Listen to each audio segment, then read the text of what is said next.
Myril watched the way Ronan's fingers traced the jagged edge of the probability shard. His touch grounded and heavy against the weightless crystal. Around them, the probability chamber hummed with the soft, recursive whispers of 10,000 potential tomorrows, each one flickering in the translucent light of the floating shards. He was a solid mass of reality in a room of shifting ghosts, his warmth the only thing keeping her anchored as her third eye pulsed with the strain of seeing. The warmth of his hand was the only temperature she trusted. Amidst the freezing calculations of the Orvithai seers and the cold, psychic currents of the High Council, Ronan Blackwell was a furnace of singular presence. She leaned back on her meditation platform, her delicate, pale limbs folding with a grace that masked her species' physical fragility. With a focused breath, she dampened the probability noise around him, weaving a psychic veil that silenced the screaming timelines so his mind stayed quiet and clear. It was a caring act that most of her kin would find wasteful. To them, the human was a deaf-mute in a world of symphony, a psychic blind spot that offered nothing to a high seer of her standing. A seer bonded to a psychic blind spot, Councilmember Verwen had whispered earlier, the thought projection dripping with a clinical sort of pity. What can she possibly see in him? Myril had not looked at Verwen. She had simply tightened the psychic tether to her consort, her expression remaining one of serene knowing. They saw a void where she saw a fortress. They saw a human who could not hear the song of the stars, while she saw the only man capable of standing in the center of a storm without being swept away. The silence of the chamber was absolute, yet the tension in the air began to vibrate at a frequency that set Myril's nerves on edge. The human brain generates approximately 12 to 25 watts of electrical power, enough to light a dim bulb. Neural signals travel at up to 120 meters per second. If a psychic attack operated on bioelectric frequency, a reflective neural architecture would act like a mirror, returning the signal at doubled amplitude due to constructive interference. Ronan looked up from the shard. He didn't have a third eye to perceive the ripples in the local probability field, but he had a predator's instinct for the hunt. He stood, his boots clicking against the crystalline floor, a sound that felt like a sacrilege in this holy place of quietude. "Myril," he said, his voice a low grate that cut through the psychic hum.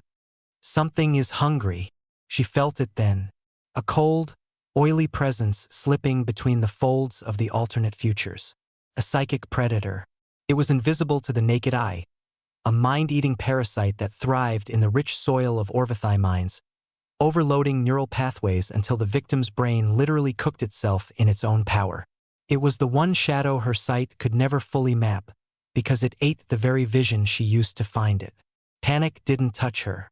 She watched as the council guards at the periphery of the chamber began to seize, their third eyes bleeding a luminous, violet ichor as the predator began its feast. They collapsed in a tangle of robes and telekinetic sparks. Ronan stepped in front of her. He didn't have a weapon. He didn't need one. He looked into the empty air where the probability shards were shattering one by one, devoured by an unseen mouth. "It's already looking at me," Ronan said, his shoulders broadening as he planted his feet. "Good." The invisible horror lunged. Myril saw the collision not with her eyes, but through the sudden, violent fracture of 1,000 potential futures. The predator was a mass of psychic hunger, a vacuum that sought to drain the bioelectric spark of everything it touched. It slammed into Ronan with the force of a collapsing star, expecting the soft, yielding mind of an Orvithai. Found a wall of iron. Ronan didn't flinch. He didn't scream. As the parasite latched onto his neural architecture, his hidden power ignited. The psychic immunity he carried wasn't a passive shield. It was a reactive core. The moment the predator attempted to bridge his mind, Ronan's own neural pathways acted as a high-frequency conductor. Reflected its own attack, it consumed itself. The predator's scream was a telekinetic shockwave that shattered the remaining probability shards in the room. Because Ronan's mind offered no purchase, the parasite's draining pulse hit his mental mirror and surged back into its own ethereal body. The energy amplified, doubling in intensity as it folded back on the source. The creature was forced to eat its own hunger.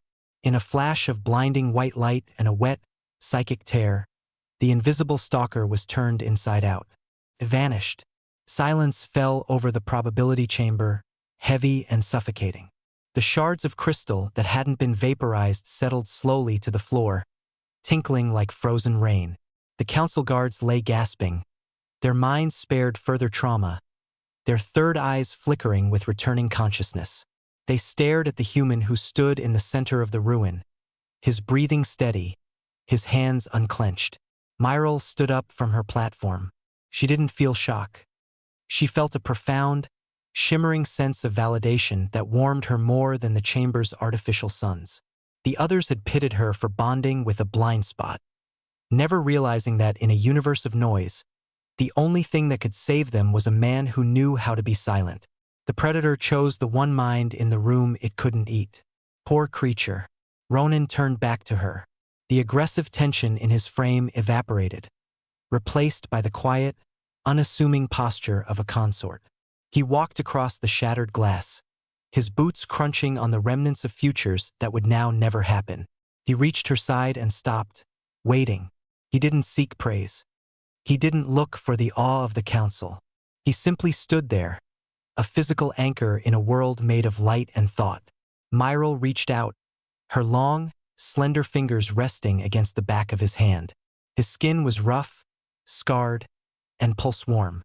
"The chamber is quiet now," Myrtle said, her voice carrying through the telepathic link to every recovering seer in the room.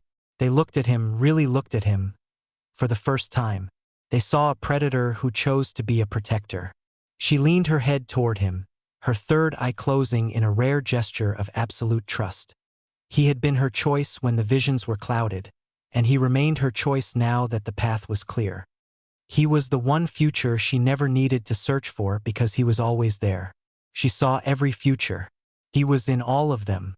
He belonged to her, and the galaxy would finally learn to be quiet in his presence.